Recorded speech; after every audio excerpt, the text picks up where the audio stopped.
नमस्कार। इस वीडियो में हम गणित के 50 बेसिक प्रश्नों को हल करने का प्रयास करते हैं। तो शुरू करते हैं आज का ये वीडियो। सब्सक्राइब करें हमारा चैनल हाउ वी लर्न और बेल आइकन दबाएं लेटेस्ट वीडियो नोटिफिकेशन के लिए। पहला क्वेश्चन है 7096 में 7 का स्थानीय मान क्या है। संख्या है 7096। तो इसमें स्थानीय मान 6 का स्थानीय मान है 6 गुणा 1 यानी कि 6 इकाई के स्थान पर है 6। 9 का स्थानीय मान होगा 9 गुणा 10 90, क्योंकि 9 जो है वो दहाई के स्थान पर है। 0 का स्थानीय मान होगा 0 गुणा 100, क्योंकि सैकड़ा के स्थान पर है तो 0 का स्थानीय मान 0 होगा। 7 का स्थानीय मान होगा 7 जो है इकाई दहाई सैकड़ा हज़ार के स्थान पर है तो 7 का स्थानीय मान होगा 7 गुणा 1000 बराबर 7000। तो इस क्वेश्चन में 7 का स्थानीय मान हो जाएगा ऑप्शन डी। अगला सवाल है इकाई दहाई सैकड़ा हज़ार 10,000। 10,035 में 3 का जातीय मान क्या है। तो संख्या है 10,035। इसमें 3 का स्थानीय मान नहीं पूछा है, जातीय मान पूछा है। तो 3 का जातीय मान 3 ही होगा, यानी कि इस क्वेश्चन का आंसर हो जाएगा सी। अगला सवाल है 540 में 5 के स्थानीय मान और जातीय मान का अंतर क्या होगा। यानी कि 540 में जो 5 का स्थानीय मान है उसमें जातीय मान को घटाने पर क्या प्राप्त होगा। तो 540 में 5 का स्थानीय मान 5 जो है वो सैकड़ा के स्थान पर है तो 5 का स्थानीय मान होगा 500 और 5 का जातीय मान होगा 5 और 500 में से 5 घटाने से हमें मिल जाएंगे 495। तो हमारे क्वेश्चन का आंसर हो जाएगा 495, जो कि 500 में 5 के स्थानीय मान एवं जातीय मान का अंतर है। अगला सवाल है 4 अंकों की सबसे बड़ी संख्या में 1 घटाने पर क्या प्राप्त होगा। तो सबसे पहले बात करें 4 अंकों की सबसे बड़ी संख्या की। तो 4 अंकों की सबसे बड़ी संख्या है 9,999। 4 अंकों की सबसे छोटी संख्या की बात करें तो वो है 1000। तो इसमें 1 घटाने पर क्या प्राप्त होगा, यानी कि 9,999 में 1 घटाएं तो हमें प्राप्त हो जाएगा 9 में से 8, 9 का 9, 9 का 9 और ये 9 का 9, यानी कि 9,998। तो इस क्वेश्चन का आंसर जो है वो हो जाएगा 9,998। तो ऑप्शन हो जाएगा, हमारे सवाल का आंसर हो जाएगा सी। नेक्स्ट सवाल है अंकों 3, 0, 8 और 1 से बनी 4 अंकों की सबसे छोटी संख्या कौन सी है। यहाँ पर ये कहा गया है कि अंकों की पुनरावृत्ति ना हो, यानी कि किसी भी अंक को दोबारा नहीं लिखा जाए। तो अंक है 3, 0, 8, 1 सबसे छोटी संख्या, यानी कि अगर हम 0 पहले लिखते हैं, अगर ये संख्या मानते हैं तो इसमें संख्या के आगे लिखे 0 का कोई अर्थ नहीं है, यानी कि ये संख्या 3 अंकों की ही होगी। हमें 4 अंकों की सबसे छोटी संख्या का पता करना है। तो सबसे पहले हम लिखेंगे 1, उसके बाद 0, फिर 3, फिर 8। तो यहाँ पर 4 अंकों की सबसे छोटी संख्या हो जाएगी बी। इन्हीं 4 अंकों से अगर सबसे बड़ी संख्या बनाने को कहे और किसी भी अंक की पुनरावृत्ति ना हो, अर्थात किसी भी अंक को दोबारा नहीं लिखा जाए, तो वह संख्या होगी 8,310। 8,310। अगला सवाल देखते हैं 1 मिलियन में कितने लाख होते हैं। तो बात करें 1 के बराबर होता है 1000, 1 मिलियन बराबर 1000 गुणा 1000, यानी कि हमें 1000 को 1000 से गुणा करने पर यह संख्या प्राप्त हो जाएगी। तो इसे हम गिनते हैं इकाई, दहाई, सैकड़ा, हजार, 10,000, लाख, 10 लाख। तो 1 मिलियन में होते हैं 10 लाख। तो इस सवाल का आंसर हो जाएगा बी। अब अगर बात करें 1 बिलियन में, 1 बिलियन में, तो 1000 गुणा 1000 गुणा 1000। और अगर बात करें 1 ट्रिलियन की, तो 1 ट्रिलियन बराबर होता है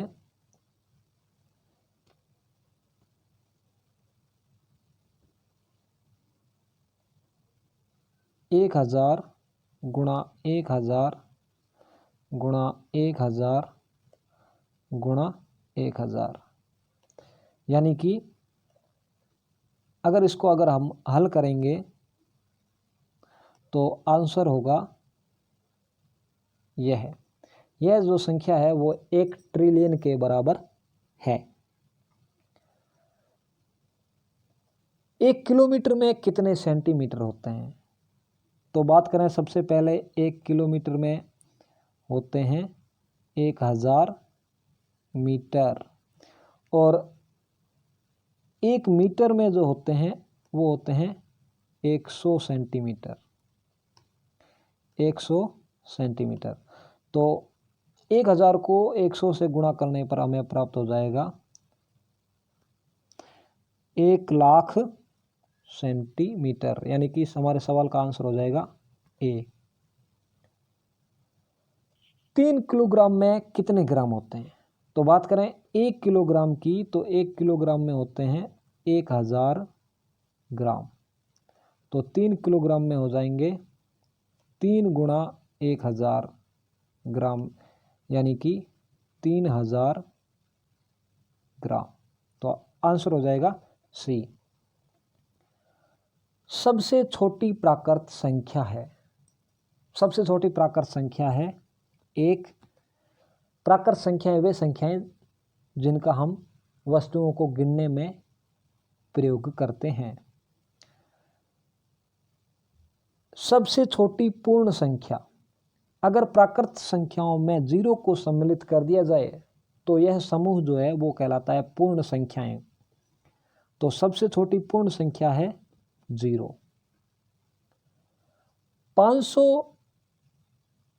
50 और 500 के बीच कितनी पूर्ण संख्याएं हैं? 50 और 500 के बीच, यानी कि 500 में अगर 50 को हम घटाएं तो हमें प्राप्त होगा 450। तो 50 और 500 के बीच, यानी कि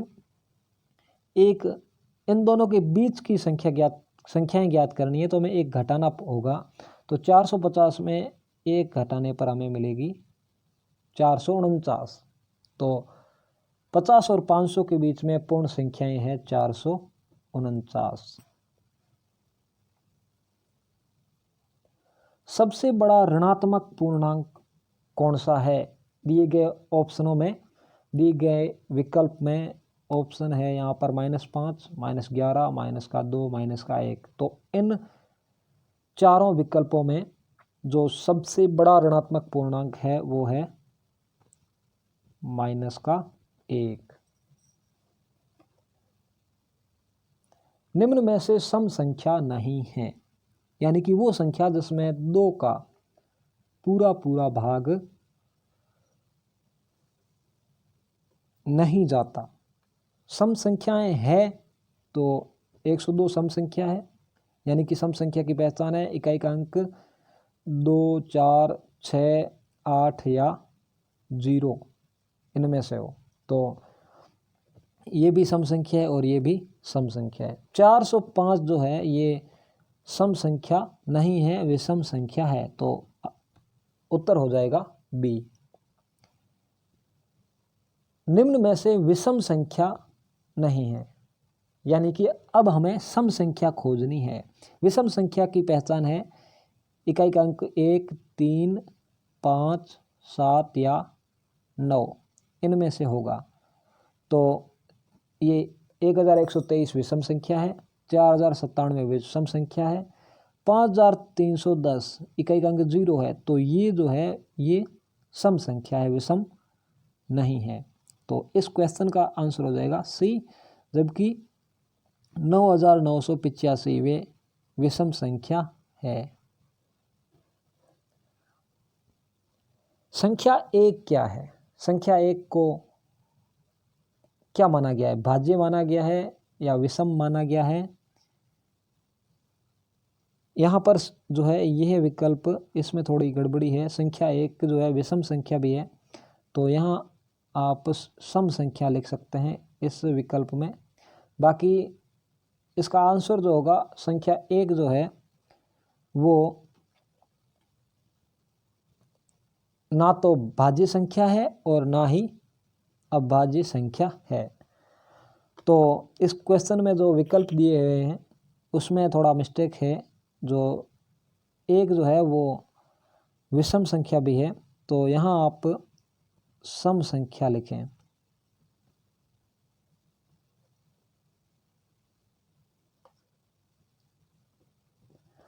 तो 1 जो है वो सम संख्या नहीं है, ना ही भाज्य संख्या है और ना ही अभाज्य संख्या है। 1 तो ना भाज्य संख्या है और ना ही अभाज्य संख्या। ये ऑप्शन हो जाएगा इसका आंसर। नेक्स्ट है, निम्न में से अभाज्य संख्या है, इनमें से कौन सी अभाज्य संख्या है? तो 9 जो है वो भाज्य संख्या है, क्योंकि इसके जो है 3 गुणनखंड हो रहे हैं। 1 का भी भाग जा रहा है इसमें पूरा पूरा, 3 का भी और 9 का खुद का। अभाज्य संख्या की पहचान है कि वह संख्या जिसके सिर्फ और सिर्फ 2 गुणनखंड हो। 4 में 1 का भी भाग जा रहा है, 2 का भी जा रहा है और 4 का खुद का, तो इसके भी 3 गुणनखंड हो रहे हैं। 2 में 1 का भाग जा रहा है, 2 का भाग जा रहा है, इन 2 के अलावा और किसी भी संख्या का 2 में भाग नहीं जा रहा, तो यह संख्या जो है 2 यह अभाज्य संख्या है। जबकि 6 में 1 का भी भाग जाता है, 2 का भी भाग जाता है, 3 का भी भाग जाता है और 6 का भी भाग जाता है, तो ये जो है 4 गुणनखंड हो गए। अभाज्य संख्या के सिर्फ और सिर्फ 2 गुणनखंड ही होते हैं। निम्न में से 3 का गुणज नहीं है, अर्थात वह संख्या जिसमें 3 का पूरा पूरा भाग नहीं जाता।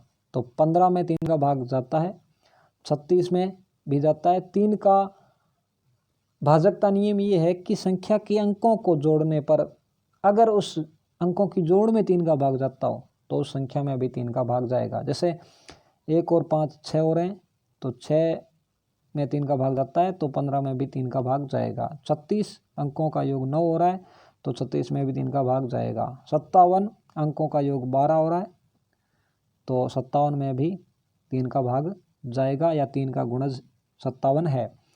13 3 का गुणज नहीं है, तो इस क्वेश्चन का आंसर हो जाएगा डी। निम्न में से 4 का गुणनखंड नहीं है, तो 4 के गुणनखंड यानी कि 4 में 1 का पूरा पूरा भाग जाता है, 2 का पूरा पूरा भाग जाता है और 4 का खुद का पूरा पूरा भाग जाता है। 4 का गुणनखंड नहीं है मतलब 8, अर्थात 8 का 4 में पूरा पूरा भाग नहीं जाता। निम्न में से भाज्य संख्या नहीं है, यानी कि कौन सी इनमें से अभाज्य संख्या है?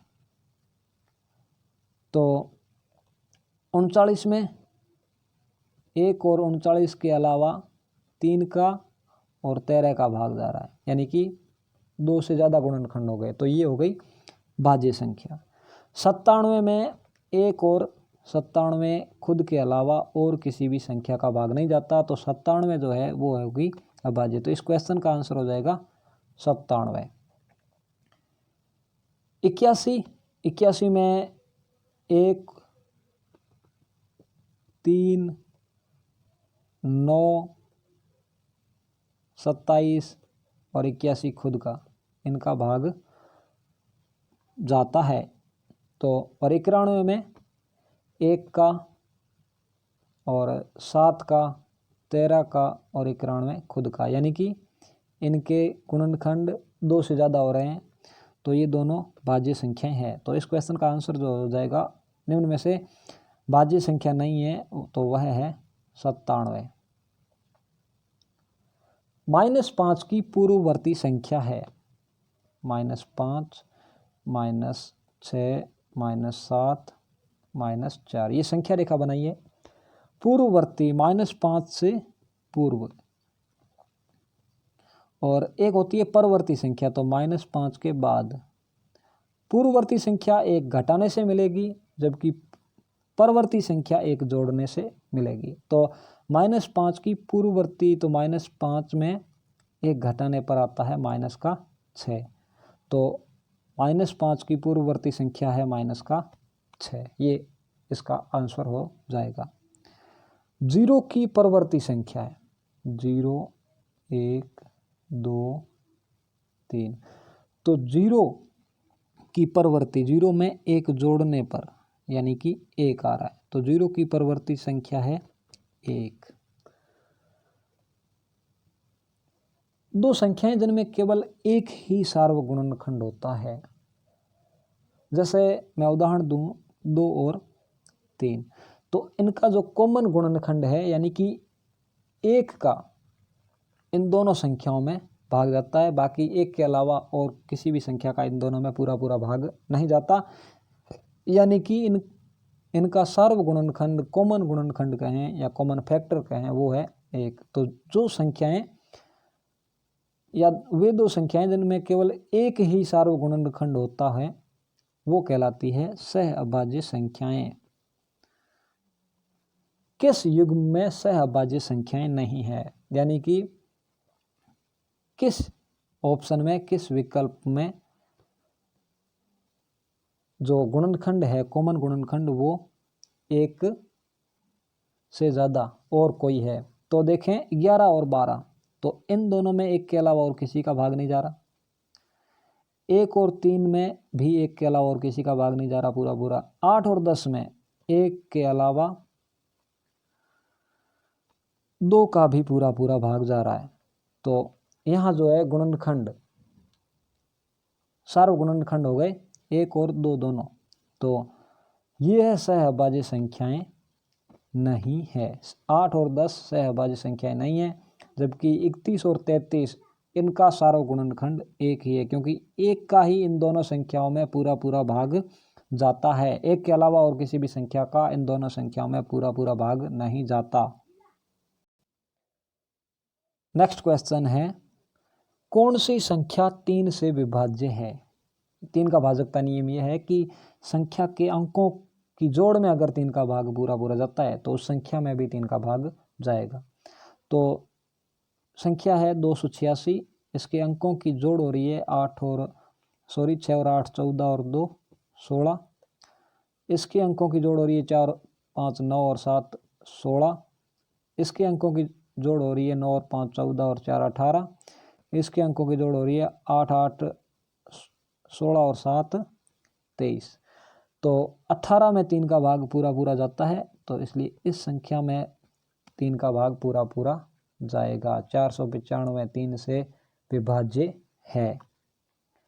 निम्न में से कौन सी संख्या 980 की अभाज्य गुणनखंड नहीं है, यानी कि इन चारों विकल्पों में किस संख्या का 980 में पूरा भाग नहीं जाता? तो 2 का भाग, इकाई का अंक इसका जो है वो है 0, तो 2 का भाग जाएगा। संख्या के अंकों को जोड़ लें, अंकों की जोड़ हो रही है 17, तो इसमें 3 का भाग नहीं जाएगा। 5 का भाग, इकाई का अंक 0 या 5 हो तो इसमें 5 का भाग जाता है, तो यहाँ इकाई का अंक 0 है तो इसमें 5 का भाग जाएगा। 7 का भाग, 7 का नियम यह है कि जो इकाई का अंक है उसका डबल करें और बाकी वाली संख्या में घटाएं, यानी कि 0 का दुगुना 0 ही हुआ। तो 98 में से 0 घटाने पर हमें संख्या मिलती है 98। तो 98 में 7 का भाग पूरा जाता है 14 बार। तो अभाज्य गुणनखंड इस संख्या का 980 का जो है 3 नहीं है। नेक्स्ट क्वेश्चन है, 12 की गुणनखंडों की संख्या कितनी है? 12 में जो है 1 का पूरा पूरा भाग जाता है, 2 का, 3 का, 4 का, 6 का और 12 का खुद का। तो 12 के गुणनखंड हो गए ये 1 2 3 4 5 6। तो 12 के गुणनखंड हो गए 6। 28 के अभाज्य गुणनखंडों की संख्या। सबसे पहले बात करते हैं कि 28 के गुणनखंड कौन कौन से हैं। तो 28 में 1 का भाग जाता है, 2 का भाग जाता है, 4 का भाग जाता है, 7 का भाग जाता है और 14 का भाग जाता है और 28 का खुद का भाग जाता है 28 में। तो इसमें से अभाज्य गुणनखंड कौन कौन से हैं। तो एक तो है 2 और एक है 7। तो 28 के अभाज्य गुणनखंड जो है ये दोनों ही है, 2 और 7। तो 28 के अभाज्य गुणनखंड 2 ही है, 2 और 7। बाकी ये जो है ये एक ना तो भाज्य है ना ही अभाज्य। बाकी 4 14 और 28 ये भाज्य गुणनखंड है। 2 से अधिक गुणनखंड वाली संख्या को हम क्या कहते हैं। यानी कि वह संख्या जिसके 2 से अधिक गुणनखंड होते हो, यानी कि उसमें 2 से अधिक ऐसी संख्याएं जिनका पूरा पूरा भाग जाता है, तो वह जो है संख्या कहलाती है भाज्य संख्या। जैसे मैं उदाहरण दूं, संख्या है 4, तो इसमें 1 का भी पूरा पूरा भाग जाता है, यानी कि 1 इसका गुणनखंड है, 2 भी इसका गुणनखंड है और 4 भी इसका गुणनखंड है। तो इसके 2 से अधिक अर्थात 3 गुणनखंड है, तो ये एक संख्या कहलाती है भाज्य संख्या। जिसके सिर्फ और सिर्फ 2 गुणनखंड होते हैं वह संख्या कहलाती है अभाज्य संख्या। किसी भी संख्या के पूरे पूरे विभाजक को हम क्या कहते हैं। यानी कि वह संख्या जिसमें, जैसे मैं एक उदाहरण दूं कि संख्या जैसे मान लो है 6, तो 6 में 2 का पूरा पूरा भाग जाता है। तो 2 जो है ये 6 का गुणनखंड है और 6 जो है ये 2 का गुणज है। जैसे अगर ये कह सकते हैं कि मैं तेरा गुणज तो तू मेरा गुणनखंड, ये कह सकते हैं। मैं तेरा गुणज तो तू मेरा गुणनखंड। अर्थात जैसे 4 का गुणज है 12, तो 12 का गुणनखंड है 4। 20 और 28 के सार्वगुणनखंड है। यानी कि सबसे पहले बात करें गुणनखंड की, तो 20 के गुणनखंड 1 2 5 10 और 20 स्वयं, ये हो गए 20 के गुणनखंड। अब 28 के गुणनखंड 1 2 4 7 14 और 28। यहाँ पर जो है मैंने 20 के गुणनखंड में 4 नहीं लिखा है, तो 4 भी 20 का गुणनखंड होता है। तो 1 2 4 5 10 और 20, ये है 20 के गुणनखंड और ये है 28 के गुणनखंड। अब सर्व गुणनखंड यानी कि कॉमन गुणनखंड कौन कौन से हैं इनमें। एक तो है 1, एक है 2 और एक है 4। तो 1 2 और 4 ये इसके सार्वगुणनखंड है। कौन सी संख्या 5 से विभाज्य नहीं है। यानी कि किस संख्या में 5 का पूरा पूरा भाग नहीं जाता। तो 5 का भाजकता नियम यह है कि संख्या का इकाई का अंक होना चाहिए 0 या 5, तो उसमें 5 का भाग पूरा पूरा जाएगा। 0 या 5 जिस संख्या का इकाई अंक है उसमें 5 का भाग पूरा पूरा जाता है। तो इसमें इकाई का अंक 0 है तो 5 का भाग जाएगा, इसमें इकाई का अंक 5 है तो 5 का भाग जाएगा, इसमें भी इकाई का अंक 5 है। यहाँ पर इकाई का अंक 1 है तो इसमें 5 का भाग पूरा पूरा नहीं जाएगा और यह संख्या 5 से विभाज्य नहीं है। तो इस क्वेश्चन का आंसर हो जाएगा डी। कौन सी संख्या 4 से विभाज्य है। 4 का भाजकता नियम यह है कि संख्या के अंतिम 2 अंकों को देखें। संख्या के अंतिम 2 अंकों को देखें, किस संख्या में 4 का पूरा पूरा भाग जाता है। तो जिस संख्या के अंतिम 2 अंकों में 4 का पूरा पूरा भाग जाता है उस पूरी संख्या में भी 4 का पूरा पूरा भाग जाएगा। तो 49 में 4 का भाग नहीं जाता। 52 में 4 का भाग पूरा पूरा जाता है 13 बार, तो 952 में 4 का भाग जाएगा। 35 में 4 का भाग नहीं जाता, 26 में 4 का भाग नहीं जाता, तो इन दोनों संख्याओं में भी 4 का पूरा पूरा भाग नहीं जाएगा। तो आंसर हो जाएगा बी 952। सबसे छोटी अभाज्य संख्या है, यानी कि इनमें सबसे छोटी अभाज्य संख्या कौन सी है? 1 ना तो भाज्य है ना ही अभाज्य, 2 सबसे छोटी अभाज्य है, 3 सबसे छोटी विषम अभाज्य है और 4 सबसे छोटी भाज्य संख्या है। तो क्वेश्चन के अनुसार सबसे छोटी अभाज्य संख्या हो जाएगी 2। सबसे छोटी अभाज्य संख्या 2। सबसे छोटी विषम अभाज्य संख्या है 3, क्योंकि 1 को ना तो भाज्य माना गया है ना ही अभाज्य, तो सबसे छोटी विषम अभाज्य है 3। एकमात्र सम अभाज्य संख्या, यानी कि सारी की सारी सम संख्याएं वो भाज्य संख्याएं हैं सिर्फ 2 के अलावा, तो 2 जो है वो अभाज्य संख्या है,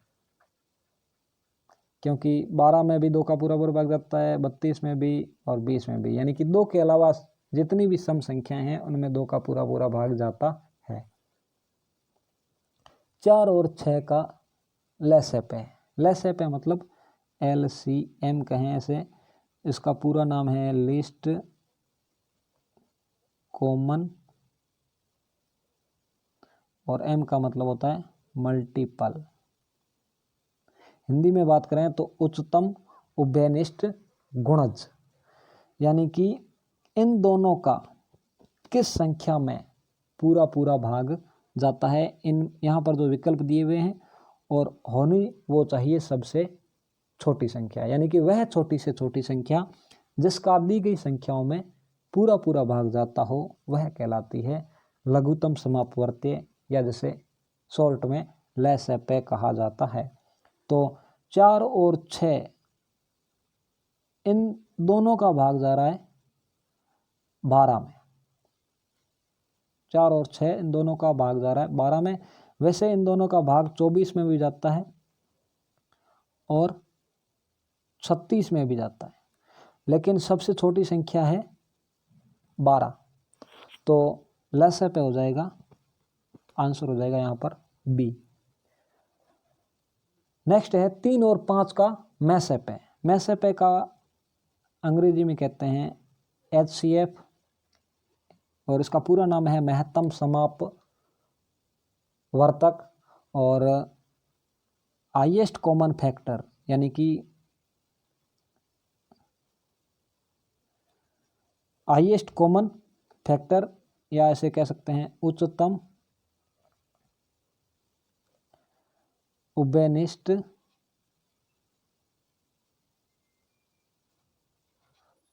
गुणनखंड। उच्चतम उभयनिष्ठ गुणनखंड। तो 3 और 5 का मैसेप है, यानी कि वह बड़ी से बड़ी संख्या जिसका दी गई संख्याओं में पूरा पूरा भाग जाता हो, मैसेपे कहलाती है।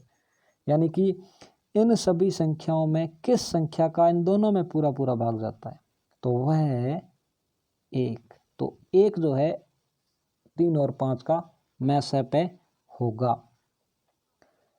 15 और 45 का मैसेप है, वह बड़ी से बड़ी संख्या जिसका इन दोनों में पूरा पूरा भाग जाता हो, तो 1 का भी भाग जा रहा है इन दोनों में, 3 का भी, 5 का भी और 15 का खुद का।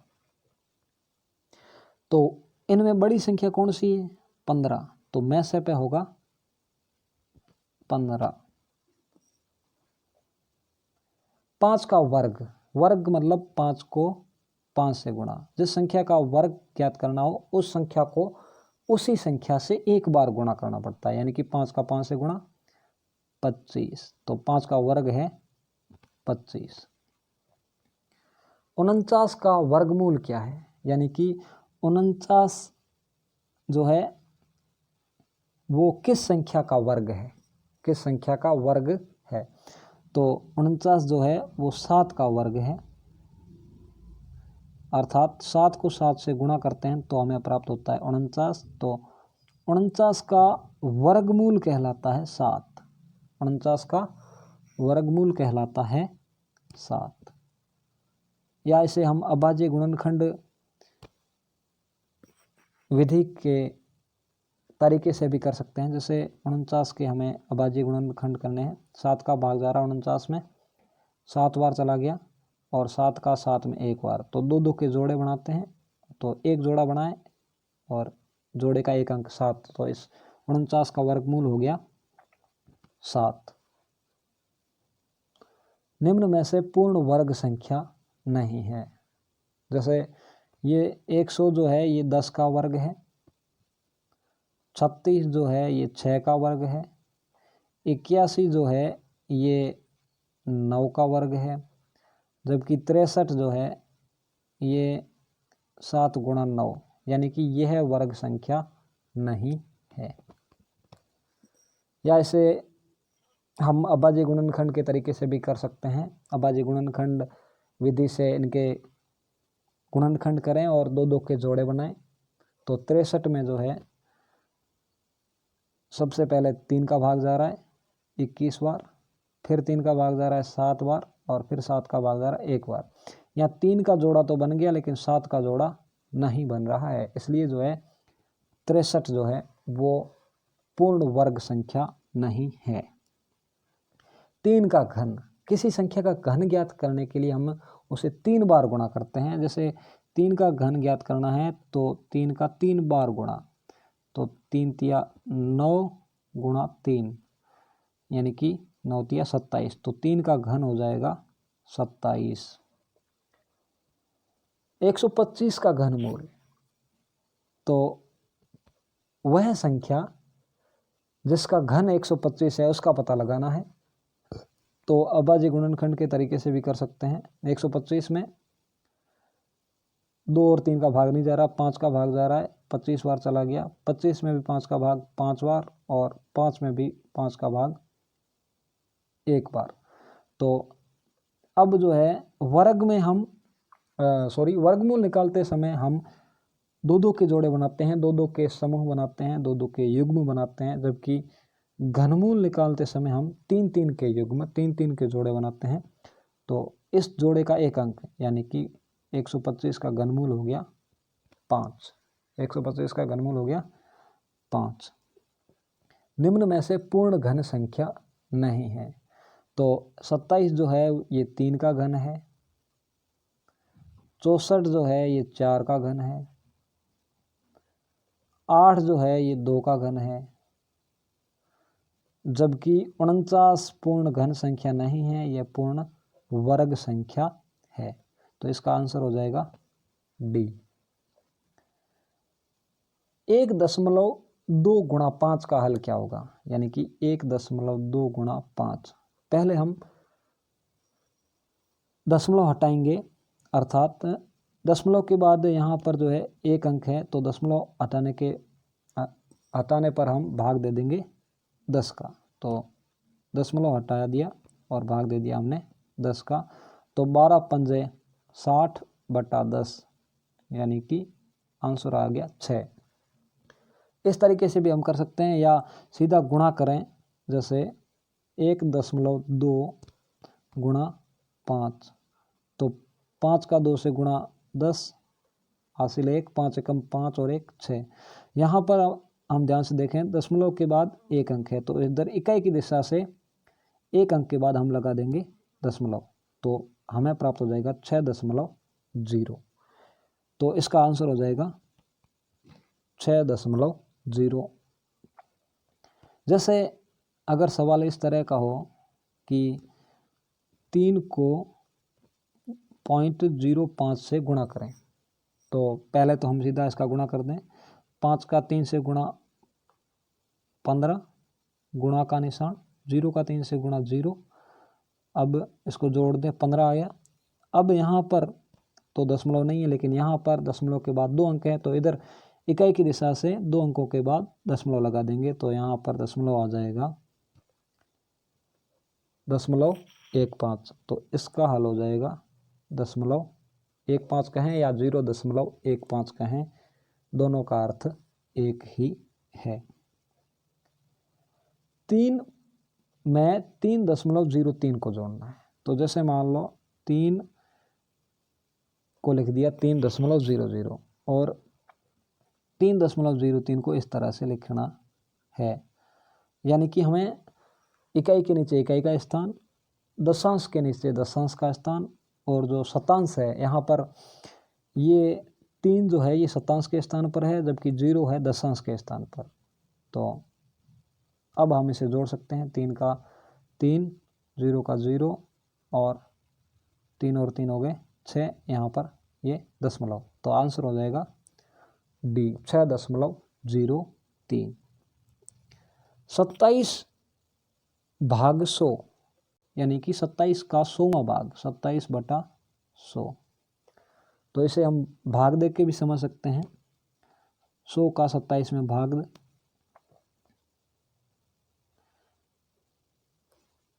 100 का पहाड़ा अगर 0 बार बोलें तो 0 बचे 27, अभी भी भाग नहीं जा रहा तो दशमलव लगा के यहाँ 0 उतार दें, तो 100 का पहाड़ा 2 बार 270, दशमलव लगाओ 0 और तो 100 गुणा 7 यानी कि 700, तो 0.27 हमारा आंसर हो जाएगा सी 0.27। -4 + 5 का हल क्या होगा? इसे हम बेहतर तरीके से संख्या रेखा से समझ सकते हैं। ये -4, -3, -2, -1, 0, 1, तो -4 ये है, इसमें 5 जोड़ना है, तो -4 में 5 जोड़ना है, 1, 2, 3, 4, 5, तो हमें प्राप्त हो गया 1। तो -4 में 5 जोड़ने पर आएगा 1। -3, -2 इसी तरीके से हम कर सकते हैं, जैसे -1 इधर ये 0, -2, -3, -4, -5, -3 ये रहा, घटाना है,